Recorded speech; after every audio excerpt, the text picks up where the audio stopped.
नमस्कार दोस्तों, आप सभी को मैं मेरे श्री सत्य गाथा चैनल पर स्वागत करता हूँ।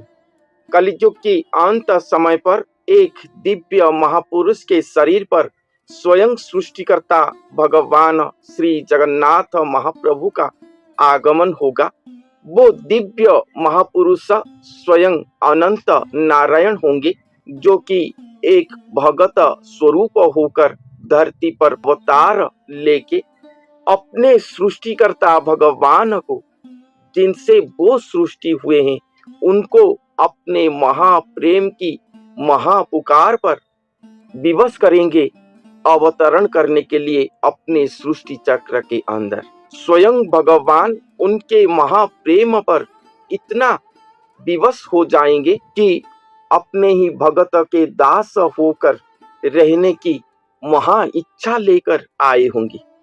इसलिए महाप्रेममय महापृष्ठ सृष्टि होगा वो महापुरुष के पास, जो चारों युग हुआ कभी भी नहीं हुआ था, ना आगे ऐसा और कभी होगा, क्योंकि जो महापुरुष आए हैं वो स्वयं भगत स्वरूप हैं, स्वयं श्री नारायण हैं, और नारायण अपने पूर्ण कला पर महावतरण करे हैं, अनंतमय होकर विराजमान करे हैं, और वो अपने भगवान को लाए हैं, जिनके बारे में ये 4 युग अज्ञ होकर रहा था। वेद शास्त्र पुराण जिनके बारे में कुछ भी नहीं जानते थे, उन्हें लेकर आएंगे।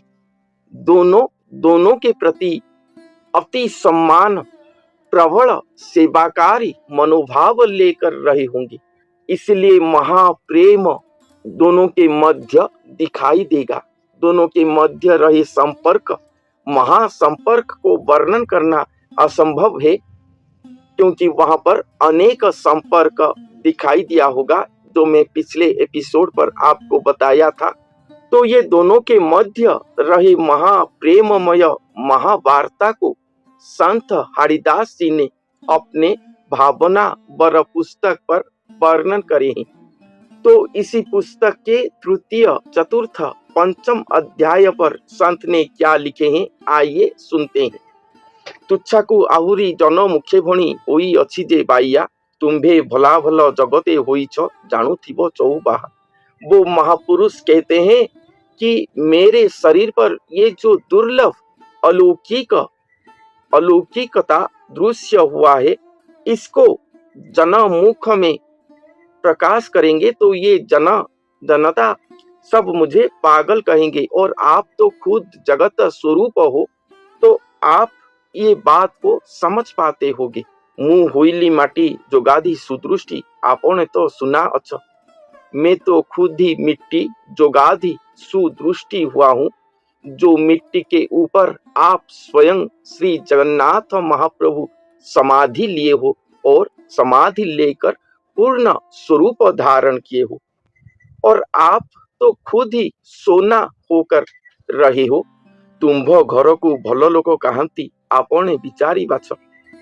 तो आप स्वयं जगत स्वरूप हो, तो आपके ये जगत के घर पर कितने अच्छे लोग हैं, आप खुद ही विचार करके देखो। आपके ये जगतमय घर पर कितने अच्छे लोग हैं, आप विचार करके देखो कि उनके सामने हम ये दिव्य अलौकिकता को प्रकाश करेंगे, और वो सब नतमस्तक होकर इसे ग्रहण कर पाए। ये विज्ञान का युग है, जब तक प्रमाण सामने नहीं है, तब तक भगवान सामने खड़ा हो जाए तो कोई ग्रहण नहीं करेगा। दोषो कुसीना दंड विहिबा हेबो तही की विचार नहीं। वो महापुरुष कहते हैं कि हम गुप्त पर रहे हैं, और असत्य सत्य के ऊपर अत्याचार कर रहा है। सत्य के प्राणी अत्याचार सह रहे हैं, असत्य मनुष्यगण दोषी हो रहे हैं, और दोषी को दंड देना सुनिश्चित है, ये करना चाहिए। मगर आप स्वयं धरती पर आकर भी इसके बारे में विचार नहीं कर रहे हो। कलारु विचार आपे जेबे हार शरण पस मुत ही। और आप जब विचार कर रहे हो तब आप उन्हें दंडित नहीं कर पा रही हो। आप स्वयं सृष्टिकर्ता भगवान हो, फिर भी आप उन्हें दंडित नहीं कर पा रही हो और आप हार मानकर मेरे शरण पर रहे हो। ये अद्भुत बातें हैं कि स्वयं भगवान दोषियों को दंड दे न पाकर वो महापुरुष के शरण पर आकर रहे हैं कि नहीं, जगत के बाद तुम समझोगे, तुम विचार करोगे, मैं तुम्हारे दास होकर रहूंगा। मोहरित परित्राण नहीं पुनि पद्म चरण व्यत्र के।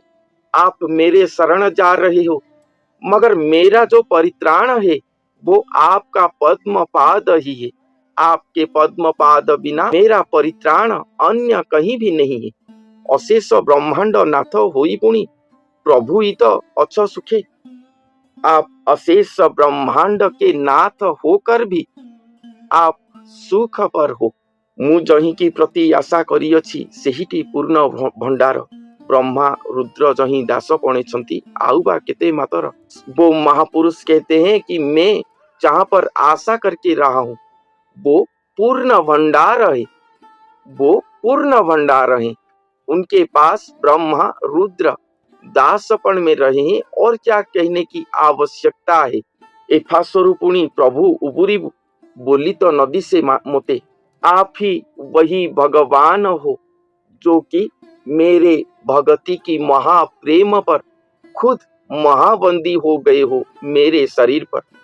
ये फांस से आप निकल पाओगे ये तो मुझे दिखाई नहीं दे रहा।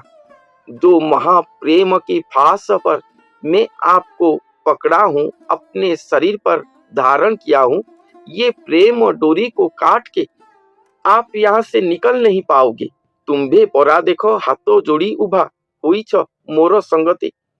आप स्वयं अशेष ब्रह्मांड का ठाकुर होकर भी आप मेरे जैसे मेरे सामने उभा होकर प्रकाश होकर खुद हस्त जोड़ मुद्रा पर मेरे सामने उभा हुए हो, प्रकट हुए हो।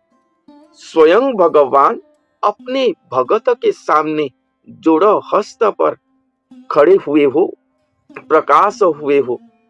आउ की विचार थिले प्रभु करो कुहाइला हेले कह। आपका ये अवस्था है तो इसके बाद और क्या आपके पास विचार है? प्रभु ये करो, नहीं तो कहो कि क्या विचार है। मुसिना अधम नाही कर्म धर्म आपने तो आदि मोह। मैं तो एक अधम हूँ, मेरा कोई कर्म धर्म नहीं है, आप ही मेरे आदि मोह हो। वो महापुरुष कहते हैं कि आप ही मेरा आदि मोह हो। आपसे बिना और कुछ भी नहीं है मेरा, ना कोई कर्म है ना कोई धर्म है।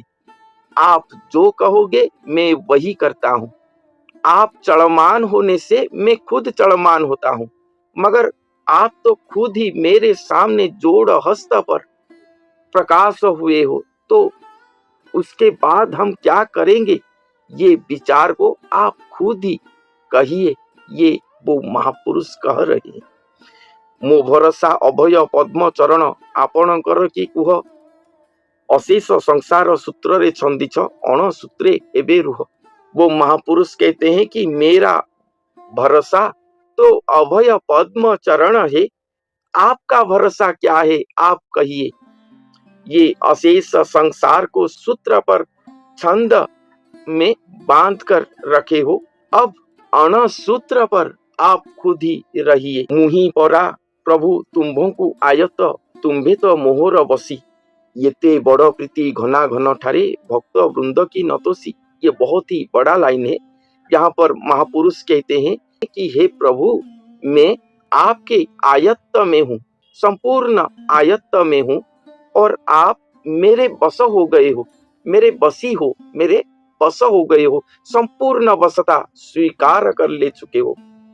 येते बड़ प्रीति घना घन ठारे, और इसके द्वारा हमारे अंदर घनाघन प्रीति उत्पन्न हुआ है।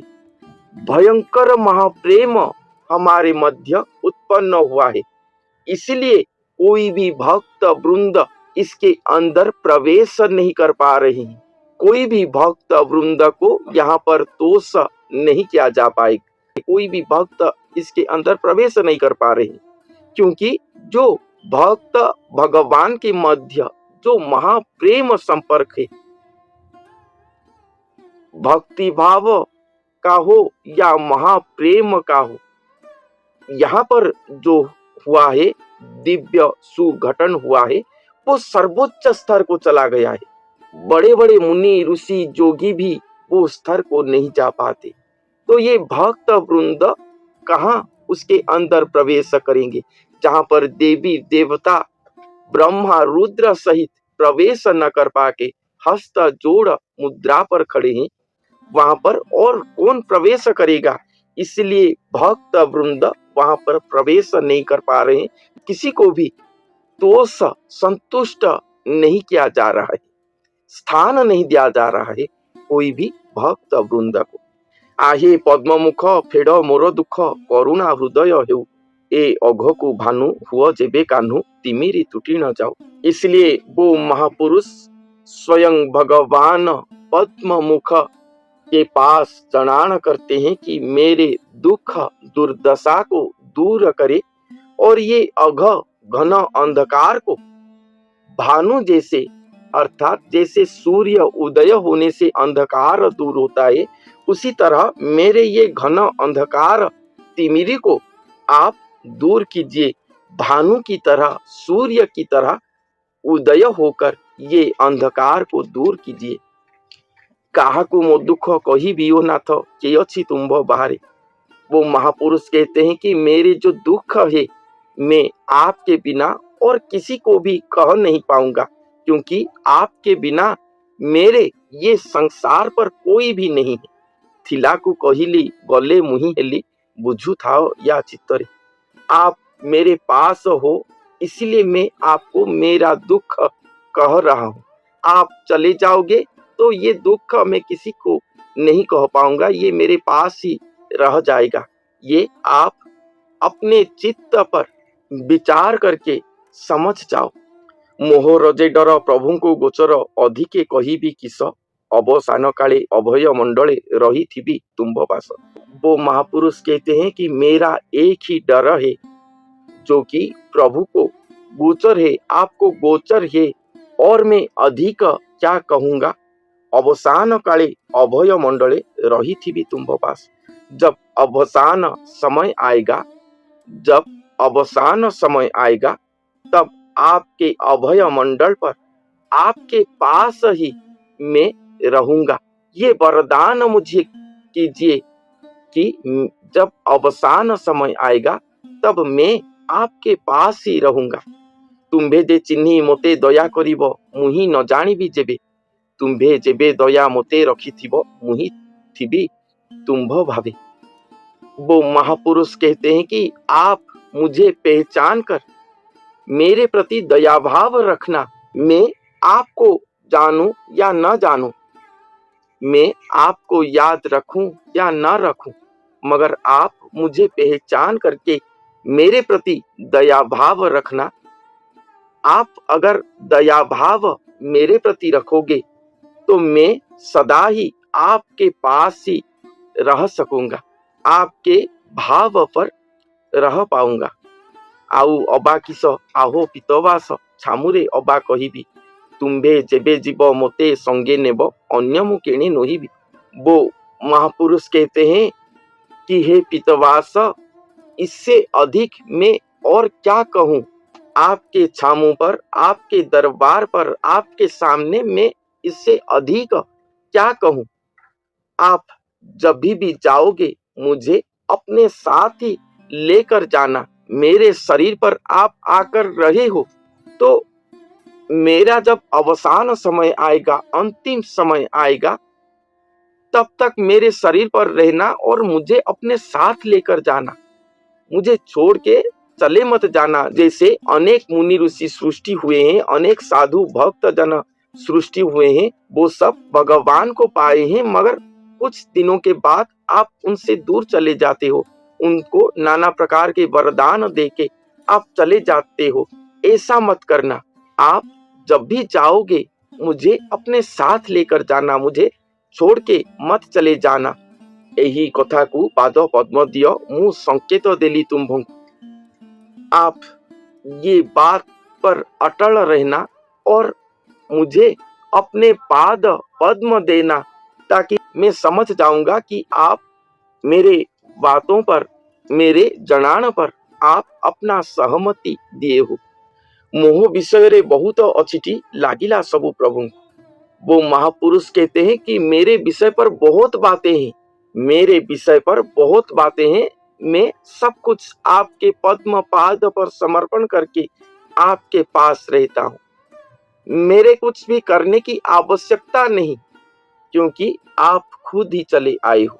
मेरे विषय पर बहुत कुछ है, महापुरुष कहते हैं। वो महापुरुष स्वयं अनंत नारायण है, वो ही 10 अवतार है। ये कलियुग के अंत समय पर कल की लीला करने के लिए वो ही आए थे। मगर ये जगत का दारुण अवस्था को देखकर भगवान कोई है, ये जनमानस अपने मन से भूल गए। भगवान शब्द इनके लिए एक केवल शब्द होकर रह गया, मिथ्या शब्द होकर रह गया। यहाँ पर कोई राक्षस नहीं है इस युग पर। इस युग पर तो मनुष्य ही खुद अपना शत्रु है। उसका प्रकृति इंद्रिय उसी का ही शत्रु है। तो वो संपूर्ण ज्ञान को भूल चुका है और विज्ञान को सत्य मान चुका है। तो ये मनुष्यों को भगवान का ज्ञान देने के लिए भगवान कोई है, ये प्रमाण देने के लिए स्वयं नारायण जो प्रकृति में कल्कि है, वो खुद ही अपने भगवान को पुकार कर लाए, क्योंकि वो ही महानारायण है, वो ही प्रमाण दे सकते हैं। और उनको लाने के बाद वो खुद अपने आप को समर्पण कर दिए उनके चरणों पर। वो जो स्वयं श्री जगन्नाथ महाप्रभु हैं, वो स्वयं सृष्टिकर्ता हैं। वो कभी भी धर्म स्थापन आदि कर्म, जगत उद्धार आदि कर्म ये नहीं करते। ये कर्म उनका नहीं, ये बात लिखा गया है।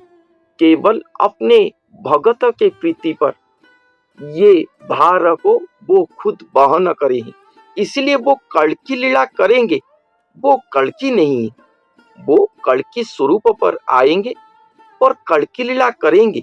और ये जो श्री गुरु हैं, जो अनंत नारायण हैं, जो प्रकृति में कल्कि हैं, वो गुरु स्वरूप होकर रहेंगे उनके पास। वो भी कल्कि लीला नहीं करेंगे। वो अपने भगवान को अपने पास पाकर उन्हीं के शरीर पर तल्लीन होकर रहेंगे। यही महासत्य है।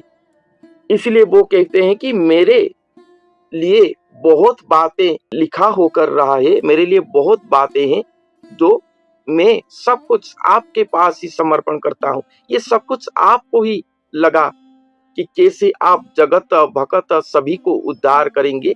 ये सभी दायित्व अब आपका है। मैं आपके चरण पर शरण जाकर रहता हूँ। एकाक्षर घोषी पुहाई बिनिसी मुत न जानी ताहा, आपे जहा भज मोते भजाइब अन्य न जानिबी ताहा।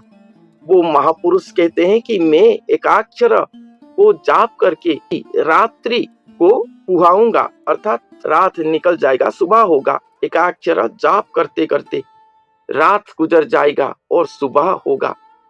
मगर ये एकाक्षर क्या है, ये मैं नहीं जानता। वो महापुरुष कहते हैं कि एकाक्षर क्या है, ये मैं नहीं जानता। आप मेरे शरीर पर हो, आप ही एकाक्षर ब्रह्म हो, ओंकार ब्रह्म हो। आप खुद ही ओंकार को भजन करते होंगे, आप खुद ही जाप करते होंगे और मेरे शरीर पर पूर्ण एकाकार होकर रहे हो। मेरे हस्त पर आपका हस्त, मेरे पाद पर आपका पाद, मेरे संपूर्ण शरीर पर आपका शरीर है। मेरे चक्षु पर आप अपने चक्षु मिलाकर इस जगत को देख रहे हो। मेरे नासा पर अपने नासा रंध्र रख के खुद श्वास प्रश्वास कर रहे हो। मेरे मुख में खुद अपने मुख रख के खुद खा रहे हो, पी रहे हो और खुद ही वचन कह रहे हो। इसलिए आप ही मेरे मुख में खुद ही एकाक्षर को जाप कर रहे हो। आप खुद जाप करते हो, इसलिए वो मेरे मुख पर युक्त होके प्रकाश हो रहा है। ये प्रकृत एकाक्षर क्या है ये मैं नहीं जानता, ये आप ही खुद कर रहे हो। इसीलिए आप जो भजन कर रहे हो वो मुझे करवा रहे हो, वो भजन मेरे मुख में करवा रहे हो। वो महापुरुष के मुख से जो एकाक्षर जाप होता होगा वो महापुरुष नहीं करते होंगे, वो स्वयं श्री जगन्नाथ महाप्रभु वो ही करते होंगे। अन्य न जाने भी ताहा, उसके अलावा वो महापुरुष और कुछ भी नहीं जानते होंगे। भविष्य मालिका पर ये बात अनेक स्थानों पर लिखा गया है कि जो महापुरुष आएंगे उलट ओंकार नाद उनके पास दृश्य होता होगा जो वो खुद नहीं करते होंगे। उनके बाएं हाथ के हथेली पर ओंकार अपने आप ही लिखित हो जाएगा, दृश्य होगा। जैसे हाथ की लकीर है उसी तरह हाथ की हथेली पर ओंकार दिखाई देगा। और भगवान के आने के बाद ये सब होगा, पहले से ये संकेत उनके पास नहीं होगा। और वही वाम हस्त पर वो जिसको आशीर्वाद कर देंगे उसका बेड़ा पार हो जाएगा। अनेक बातें लिखा गया है और यहाँ पर कहते हैं कि वो एकाक्षर को आप ही जप करते होगे और मेरे द्वारा जप करवाते होगे। सुनीला कथा न सुनीला हुई भी कला कथा को उत्साह। मैं अनेक कथा को श्रवण कर रहा हूँ मगर न सुनने की तरह मैं रहूंगा। आप जो करेंगे वही कथा पर मैं उत्साह होकर रहूंगा। जेणे तेणे थिले तुम्भे दिसुथिब मरण को तुम्भे सा। मैं जहां पर भी रहूंगा, जैसे रहूंगा, बस चारों ओर केवल ही केवल आपको ही देखता रहूंगा। मैं जिधर भी देखूं, घर, जंगल, आकाश, जहां पर भी देखूं, बस आपका ही स्वरूप मुझे दिखाई देता होगा। आउ कि कही भी आहो पद्ममुख मुसीना अटे तुम्भर। वो महापुरुष कहते हैं कि इससे अधिक मैं और क्या कहूं, मैं तो खुद ही आपका ही हूँ। दिन अच्युति जन्मे जन्मे गहने हुई थी बिटी सोदर। मैं दीन अच्युति जन्म जन्म से आपके गहन पर रहूंगा, आपके ही होकर रहूंगा। यहाँ पर अच्युति कहा गया है। अच्युति ये नारी भाव है। श्री कृष्ण प्रभु के नारी भाव को अच्युति शब्द पर वर्णन किया गया है। भविष्य मालिका पर अच्युतानंद, अच्युत, अच्युति और अच्युता ये चार शब्द पर वर्णन किया गया है। ये चारों अलग हैं। अच्युतानंद स्वयं महापुरुष जो कि 600 साल पहले जन्म लिए थे, वो अच्युतानंद हैं। उनके शरीर पर जो आए थे, जो देवता का अंग संग लाभ करे, वो अच्युत हैं। अच्युत देवता के नारी भाव को अच्युता कहा गया है और अच्युति श्री कृष्ण प्रभु के नारी भाव को अच्युति नाम पर संबोधन किया गया है। ये चारों अलग अलग हैं और चारों के श्रीमुख वाणी उड़ीसा की भविष्य मालिका ग्रंथों पर दृश्य हुआ है। अधिकतर संत अच्युतानंद दास जी के भविष्य मालिका पुस्तकों पर दृश्य हुआ है। तो ऐसे पूर्ण समर्पण युक्त होकर वो महापुरुष स्वयं भगवान के पास, स्वयं सृष्टिकर्ता श्री जगन्नाथ महाप्रभु के पास रहे होंगे, जो कि नर शरीर को धारण करते हुए स्वयं नरदेही हो गए होंगे और वो महापुरुष पूर्ण तल्लीन अवस्था पर उनके साथ रहे होंगे, जिनके मध्य रहे महाप्रेम संपर्क अतुलनीय है। इसे वर्णन करना संभव नहीं है। बस इसका एक मौखिक वार्ता, हाँ, इस तरह की लीला हुआ होगा कलियुग के अंत समय पर, ऐसा लिखा गया है, ऐसे लीला होगा। ये बस संत जनों ने कुछ हिंट्स दिए हैं अपने भविष्य मालिका ग्रंथों पर, मगर इसे वर्णन करना भाव भक्ति सहित या शब्दों में वर्णन करना ये संपूर्ण असंभव है। ठीक है, आज के लिए इतना ही। धन्यवाद।